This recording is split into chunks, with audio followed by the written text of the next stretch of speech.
Olá! Uma vez que se conhece a equação química balanceada, pode-se começar a trabalhar com relações de quantidades entre as substâncias, sejam elas reagentes, sejam elas produtos. Essas relações de quantidade são os cálculos estequiométricos. Os cálculos estequiométricos são a metodologia na qual se relaciona as quantidades de substâncias em reações químicas de modo a determinar as quantidades de reagente necessárias para a reação ou as quantidades possíveis de ser produzidas para os produtos, bem como verificar o rendimento da reação. Toda a estequiometria está baseada na lei de Proust, onde, durante a reação, as substâncias obedecem a proporções fixas indicadas pelos coeficientes estequiométricos da equação balanceada.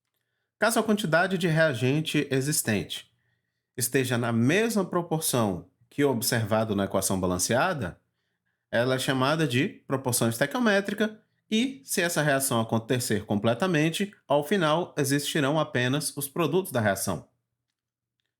O cálculo estequiométrico será então uma regra de 3, onde o coeficiente estequiométrico de uma substância na equação balanceada vai estar para o coeficiente estequiométrico da outra substância, assim como o número de mols de uma substância vai estar para o número de mols de outra. É possível fazer os cálculos de estequiometria usando massas ou outras propriedades? Sim, é possível, mas existem algumas peculiaridades. Dependendo de como os reagentes se apresentam, o cálculo pode exigir etapas extras. Façam os cálculos conforme vocês acharem melhor e, em caso de dúvidas sobre como fazer os cálculos com massa ou outras propriedades, entre em contato comigo. O procedimento a ser aconselhado para realizar os cálculos é converter a massa da substância para número de mols, se necessário, para então realizar o cálculo estequiométrico, fazendo a comparação com a equação balanceada, e finalmente converter a quantidade de número de mols para a massa da outra substância, se necessário também. Aplicando esse procedimento na questão 10, ela começa fornecendo uma equação química onde o diborano, B2H6, reage com oxigênio gasoso, formando ácido metabórico, HBO2 mais água. Em qualquer questão de estequiometria, a primeira coisa é verificar se a equação química está ou não balanceada. E se ela não estiver balanceada, ela deve ser balanceada. No caso dessa questão, a equação apresentada possui dois átomos de bóron nos reagentes e apenas um nos produtos. Então, de cara, sem olhar para os outros elementos, já se pode dizer que ela não está balanceada. Ao se fazer o balanceamento da equação, encontra-se que 1 mol de diborano reage com 3 de oxigênio, formando 2 de ácido metabórico e 2 de água. Uma vez com o balanceamento tendo sido feito, pode-se começar os cálculos estequiométricos. O item A pede a massa de oxigênio, que deve ser reagida com 257 gramas de diborano.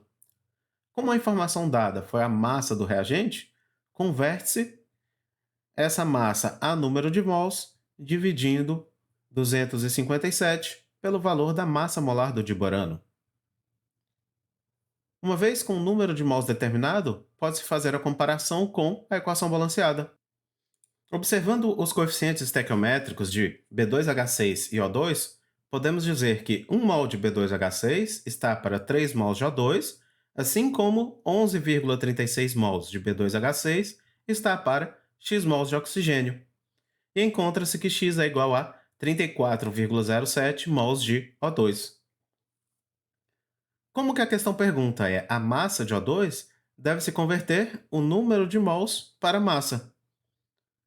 Sendo o número de mols a massa dividida pela massa molar, pode-se reescrever isso para que a massa seja igual à massa molar vezes o número de mols. E encontra-se que a massa de O2 necessária para essa quantidade de diborano é 1,09 vezes 10 a terceira gramas. No item B, a questão pede a massa de B2H6 necessária para formar 9,85 mols de água. Como já foi dada a quantidade de água em mols, pode-se partir direto para a relação estequiométrica.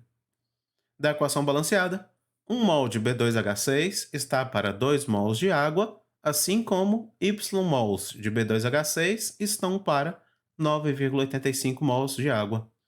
e descobre-se que o valor de Y é 4,925 mols de B2H6. Como a questão pede a massa de B2H6, calculamos a massa multiplicando a massa molar vezes o número de mols. Tem-se que a massa molar do B2H6 é 22,63 gramas por mol, o número de mols obtido anteriormente 4,925, resultando em 111 gramas de B2H6 sendo necessários para produzir essa quantidade de água. O item C pede a quantidade de HBO2 que seriam formados quando se reagem 0,488 mol de B2H6. Como a quantidade de B2H6 já foi dada em mols, pode-se partir direto para a relação estequiométrica. 1 mol de B2H6 está para 2 mols de HBO2, assim como 0,488 mol de B2H6 formam a quantidade Z de HBO2. E descobre-se que Z é igual a 0,976 mol de HBO2. O que é pedido é para dar resposta em número de mols, então não se precisa fazer mais nada. Essa já é a resposta. No item A, se relacionou dois reagentes. No item B, se sabia a quantidade de um produto e buscava a quantidade de um reagente. E no item C, a situação oposta, sabendo a quantidade de um reagente e buscando a quantidade de um produto. Em todos os casos, o padrão para comparação foi a equação balanceada. E a questão definia se os dados iniciais ou a resposta seriam em massa ou mols. Porém, o cálculo estequiométrico, a regra de 3, foi sempre feita de mols para mols. A questão 11 afirma que uma certa massa de um ácido HX reage com uma massa conhecida de NaOH, uma base, e pergunta a identidade do elemento X. A equação química já se encontra balanceada. Como no cálculo estequiométrico se relaciona números de mols, o passo inicial será determinar o número de mols de HX. Como não se sabe o valor da massa molar de X, tem-se duas variáveis, N de HX e a massa molar de X. Calculando o número de mols de NaOH, com base no que foi fornecido na questão e nos dados da tabela periódica, encontra-se 0,0510 mol de NaOH. E pode-se fazer a estequiometria da reação. Pela equação balanceada, 1 mol de HX está para 1 mol de NaOH, assim como o número de mols de HX está para o número de mols de NaOH. Conclui-se que os dois números de mols, o de HX e o de NaOH, devem ser iguais. Substituindo os valores determinados anteriormente, chega-se a uma equação que possui apenas uma variável, a massa molar de X. Ao se resolver essa equação e buscar o valor na tabela periódica, pode-se determinar quem é o elemento X. Passando o denominador multiplicando, a partir daí, basta isolar o valor da massa molar de X para achar a resposta, 80 gramas por mol. E observando a tabela periódica, o elemento com massa que mais se aproxima disso é o bromo. A questão 12 traz uma situação em que uma reação foi iniciada com uma quantidade desconhecida de reagentes e, após um certo tempo, mediu-se a quantidade existente de algumas substâncias. A partir daí, pergunta-se qual é a composição inicial da mistura e que quantidade de CO existe naquele tempo que as quantidades foram medidas. Primeiramente, verifica-se que a equação está balanceada. A partir desse fato, foi criada uma tabela para organizar melhor o que havia antes, o que foi consumido ou formado durante a reação e o que havia no final. Como todas as quantidades estão em mol, podemos seguir direto para os cálculos estequiométricos. Da equação balanceada, 1 mol de carbono está para 1 mol de H2, assim como x mols de carbono estão para 5 mols de H2. E assim, o valor de x é igual a 5. Para produzir os 5 mols de H2, tiveram de ser gastos 5 mols de carbono. Na tabela, então, na linha reação, foi adicionado o dado menos 5, com o negativo indicando que esses 5 mols foram gastos. A quantidade inicial de carbono que existia antes é a soma do que existe no final com o que foi gasto. Então, no início existiam 8 mols de carbono.